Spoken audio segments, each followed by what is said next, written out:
Selamat pagi, sejahtera, shalom, ibu bapak, saudara-saudara jemaat sejahtera di DKI Jakarta yang diberkati Tuhan. Salam sehat semua. Bapak, ibu, saudara-saudara, anak-anak yang diberkati Tuhan. Salam dalam damai sejahtera Tuhan Yesus. Hari ini sukacita, kesehatan tubuh Tuhan Yesus hadirkan buat orang-orang yang mengandalkan Dia. Kita percaya kita semua dalam tuntunan, dalam perlindungan Dia. Kasih dan setia Yesus Kristus selalu Dia nyatakan buat hidup saudara dan saya. Karena itu di pagi hari ini mari kita memberi diri kita supaya kita merespon semua yang sudah Tuhan Yesus buat dalam hidup kita, yaitu kita mau mendengar segala perintah dan amanatnya melalui firman-Nya pagi hari ini. Mari kita berdoa. Bapa di surga, pagi yang indah ini kembali kami datang padamu. Kami mengucap syukur atas segala berkat Tuhan. Pagi ini kami memohon karuniakan Roh Kudus-Mu yang menuntun kami, sehingga kami semua dalam membaca Alkitab yang mengandung firman Allah, dalam mendengarkan sabda Tuhan, kami dimampukan dan dimengerti. Lalu kami bisa melakukannya seturut kehendak-Mu. Kami serahkan doa syukur kami di dalam nama Yesus Kristus, firman yang hidup. Amin.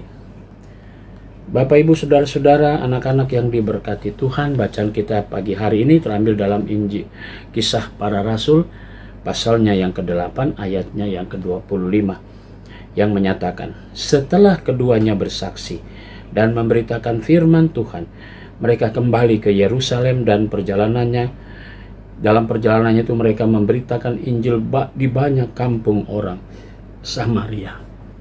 Demikian sabda Tuhan. Judul yang menjadi landasan renungan kita berkata, beritakan Injil kepada segala makhluk.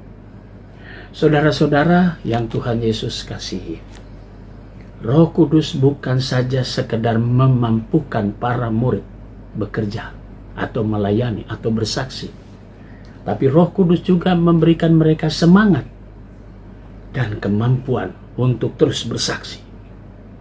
Kalau kita perhatikan dari awal bacaan kita, misalnya dalam sepekan ini, pasal 8 ini, maka kita bisa melihat tidak ada kata lelah dalam diri mereka. Sukacita yang membuat mereka semakin yakin bahwa pekerjaan untuk memberitakan Injil tidaklah sia-sia, karena bukan dengan kekuatan mereka, bukan mencari popularitas diri, tapi bagaimana Injil diberitakan dan bagaimana orang banyak datang dan ingin mengenal Yesus Kristus.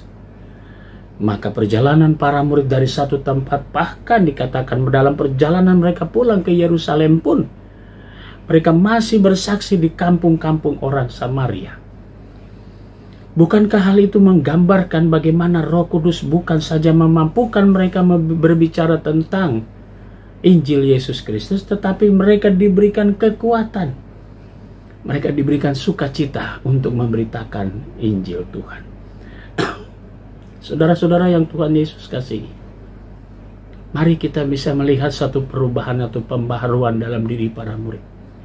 Kini mereka menyadari apa yang harus mereka kerjakan, apa yang harus mereka lakukan. Setelah Yesus naik ke surga, Yesus memberikan amanat untuk menjadi saksi Kristus, untuk memberitakan Injil ke segala makhluk. Mereka ditugaskan bukan dengan tangan hampa, bukan dengan mengandalkan kekuatan diri, tetapi dengan pimpinan Roh Kudus.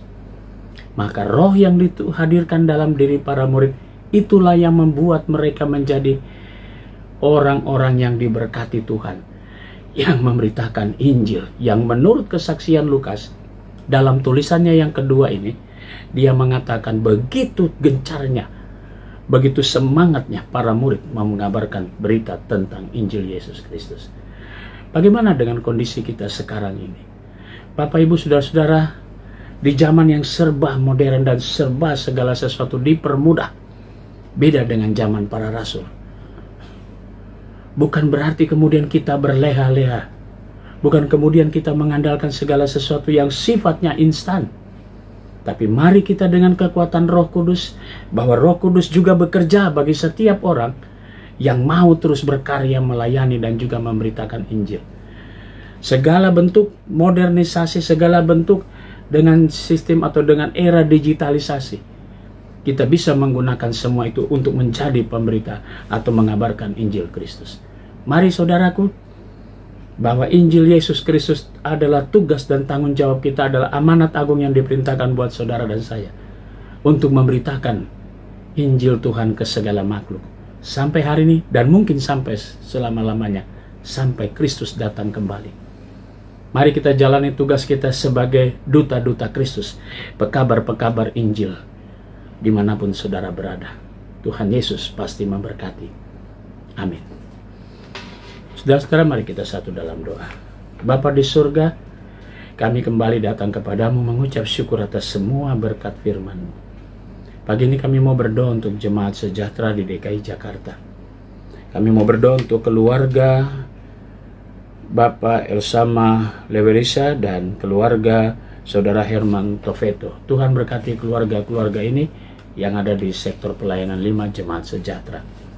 Kami berdoa juga untuk jemaat Tuhan yang merayakan ulang tahun kelahiran Ibu Romana Hitipeo Matulesi, adik Ajeng Jolovika Kese, dan Saudara Adrianus Tirta Dijaya. Tuhan memberkati sukacita saudara-saudara kami yang bertambah usia, bertambah berkat-berkat Tuhan. Tuhan memberkati selalu dengan segala berkat-Mu. Kami juga mau berdoa pagi hari ini untuk jemaat Tuhan yang dalam keadaan sakit, sektor pelayanan 5. Tuhan memberkati Ibu Leni Patiata, Ibu Darmila Benjamin, Bapak Paunan Lohi, Ibu Rosmina Sembiring, Bapak Frans Tumbol, Ibu Marta Talahatu Aninjola, Ibu Beatrix Aipasa, dan Saudari Lina Lawalata dalam proses pemulihan mereka. Tuhan memberkati dengan kuasa-Mu. Kami berdoa juga Tuhan untuk pegawai kantor gereja Koster, keamanan diberkatilah mereka semua dengan berkat-berkat Tuhan. Kami berdoa untuk jemaat-jemaat GPIB dimanapun mereka berada, Tuhan Yesus memberkati. Majelis Sinode selaku pimpinan, Tuhan Yesus memberkati baik karya kerja, baik pelayanan dan keluarga mereka. Semua unsur yang ada di Majelis Sinode, Tuhan Yesus memberkati.